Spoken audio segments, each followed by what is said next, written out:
Hablando de ese Real de Minas, se salvan en aquel 4-2. Ahí ratifican su salvación contra Juticalpa, ¿verdad? En Danlí creo que fue.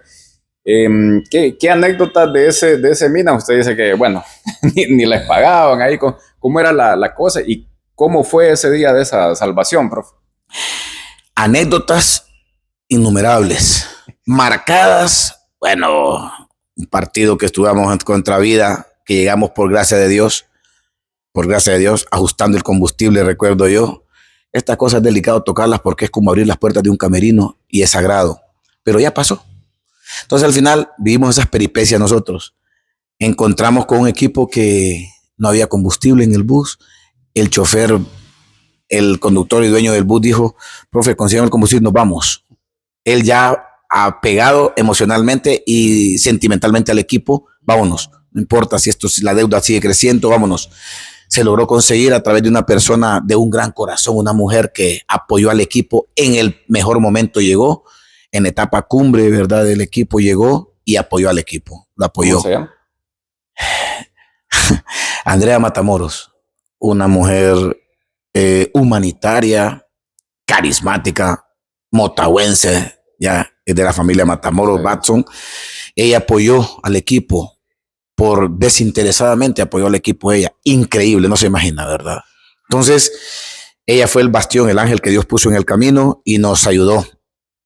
Con eso nosotros pudimos, yo recuerdo que llegamos un día a Ceiba, jugábamos, ya era la etapa final de las vueltas. Teníamos que sumar sí o sí nosotros allá y no era fácil. Y en esa etapa jugamos contra Vida en un buen momento y nosotros llegamos allá. Recuerdo que solo pudimos viajar 18 jugadores. No, estaban lesionados unos y como no había medicamentos, no pudimos recuperarlos, nos fuimos. En el final del partido se ganó 2-0. Ganamos 2-0 al Vida ya.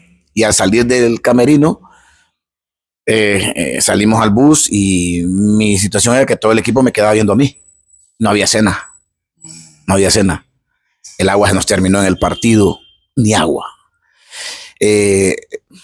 Me quiero como trabar ahorita porque sentimentalmente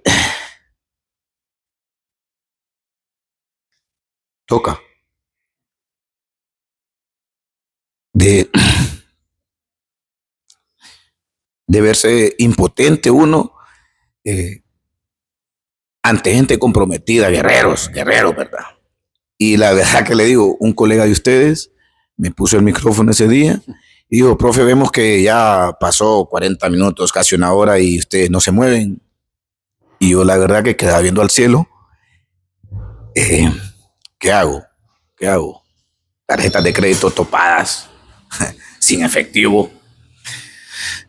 Y ver estos muchachos acá, dije yo, ¿qué hago? Y eran 7 horas de camino para acá. Eran las 10 de la noche. Pido disculpas a la gente que nos ve, pero no todo fue alegría. Pasamos ratos duros, porque yo he sido demasiado sentimentalista. Y la verdad que no tenía el valor moral de subirme a ese bus y decirle: muchachos, no hay que comer. Ellos creían que a mí me habían dado dinero para cubrir, no había gerente, nada. Entonces pasó eso. Yo cometí una osadía en ese momento de que atiendo a su colega y me pregunta qué pasa y yo digo: no tenemos que comer. Y hago un llamado al presidente de este equipo que nos dé la cara.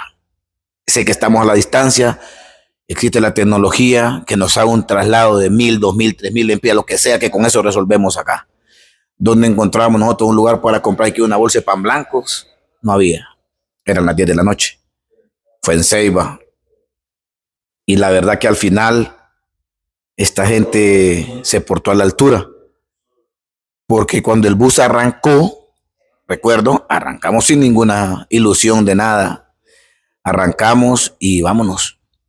Que se haga lo que Dios quiera. Vamos a ver en camino qué pasa. Con el estómago vacío. Vacío. Pero con una alegría, con un corazón alegre, pues. Pero al final el hambre tenía que imperar. Había un momento que tenía que afectar. Le ganaron al Vida. 2-0. En el último minuto, el gol de Diego Rodríguez en el último minuto. Juan Ramón y Diego Rodríguez. Un escapade del medio campo. Pelota profundizada por Oscar García y Diego se fue del medio campo y lo hizo el gol. Un gol genial. Entonces al final le comento que hoy me trasplanto ese día y me conmueve porque no puedo borrar eso de mi corazón ni de mi mente. Cuando nos subimos ahí, la gente se nos atravesó en el Parque Central de Ceiba. Se nos atravesó y dijo, paren ese bus. Habían escuchado la entrevista. No. Y el bus se paró en la orilla y empezaron a poder, nos dijeron, profe, bájense, hagan fila ahí, en esa, venden unas baleadas ahí en la orilla del parque. Una fila interminable.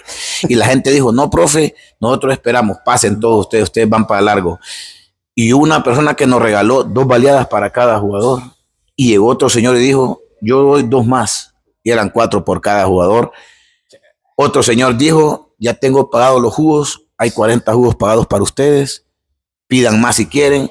Y al final veníamos, es más, sobró comida, hasta para el desayuno, porque cada que ahí no se desperdiciaba la comida. Entonces, son etapas difíciles, ¿verdad? Como también el día que salvamos la categoría, ¿ya? Que pero cambió todo el escenario. Entre paréntesis, ¿don Gerardo desapareció, volvió a aparecer? O... Lo que pasa es que yo lo comprendo, porque no tener un 5 en la mano, ¿y cómo daba la cara? Él desaparece porque no puede dar la cara. Moralmente no está. Estamos. Entonces él se sentía impotente, quizá. Ojo, no lo estoy defendiendo. Asumo que esa era su postura. No creo que él tenga un corazón de decir, no me importa. Pero lo que teníamos entendido es que no habían fondos, no había dinero. Sin embargo, yo creo que al final, pues él, el único directivo que daba la cara ahí, es ahí donde aparece Andrea. Ahí aparece Andrea. Ahí aparece Después Andrea. Ya el siguiente partido, ya el equipo no. Le digo porque había momentos que terminábamos de entrenar y aparecían unos desayunos ahí. Desayunos, como decimos nosotros en el bajo mundo, nivel, ahí, unos completos para cada jugador. Increíble, ¿verdad? Ahora, cuando salvan la categoría, entonces aparece Gerardo Martínez celebrando también. Sí, porque era alegría. En Danlí nosotros no teníamos problemas. En Danlí la gente aparecía. El equipo se había ganado el corazón de la gente de Danlí. Entonces, en Danlí no vivíamos, estábamos en Ceiba, hermanos. Eran 7 horas. Había más de 400 kilómetros que estábamos separados de la casa cada uno. Y lo triste era llegar a las 3 de la mañana aquí, agarrar cada quien para su casa y sin dinero. Y había gente que esperaba, un padre esperaba a un muchacho, a su hijo, y llevaba 3 más. Otro y así sucesivamente. Porque no había ni dónde. Hubo un momento, ya bien, un momento que jugadores se quedaban en las graderías del estadio del Milo Larache. A esa hora llegamos, a las 3 de la mañana, se quedaban en las graderías durmiendo para entrenar al siguiente día, sí. Porque nosotros no teníamos, no había dinero, la cancha la teníamos a las 6 de la mañana. Había que entrenar a las 6, si ya llegábamos a las 8 no entrenábamos. Entonces no era fácil, dejar ahí desvelado, lo levantábamos. Aquí todavía con la cara deshecha, destrozados, pero teníamos que entrenar porque no había dinero para pagar otra cancha, no había en condiciones. Sin embargo, se vio eso. Pero siempre fui yo testigo de algo y apuntaba esto. Se lo he dicho, ha sido mi discurso frente a cada grupo. Todo sufrimiento tiene una recompensa porque Dios es justo con todo el mundo. Con todo el mundo es justo Dios y da lo que Él cree que merecemos, nos da. Muchas veces renegamos, como lo he hecho yo, en que no es lo justo lo que Dios nos da, pero Dios es perfecto en tiempo y forma, ¿verdad? Entonces, Él nos ha permitido vivir momentos lindos, momentos duros, pero que ninguno de ellos nos ha frenado de poder conseguir nuestros objetivos. Por eso es que yo le digo, después de eso, pues, aparecen esos jugadores que yo me di cuenta, yo no sabía de eso, que se quedaban durmiendo ahí. Era difícil para mí darme cuenta de eso. Entonces, pero después también, la última etapa que nosotros vivimos, el último mes, se paraban carros frente al Emilio Larache y llegaba la gente, nos dejaban racimos de bananos, nos dejaban naranjas, nos dejaban de todo nos dejaban ellos acá. Entonces, no era fácil para nosotros poder... Sí. Nos motivaba esa parte. Cuando veíamos en la grada gente que decía, profe, aquí están estas naranjas, aquí están estos bananos, aquí están... nos invitaban a comer en la Kennedy. Hay un lugar donde en la calle del Comercio hay burritas. Llegaban, profe, terminamos, sí, todos pasen por las burritas, allá piden su burrito, su fresco. No se imagina cómo era eso. Y nos identificábamos con todo el mundo. Entonces... Sí. Fueron momentos lindos, ¿verdad? Pero también momentos que nos marcaron. Y esa ha sido mi línea. Hoy en día no la pierdo.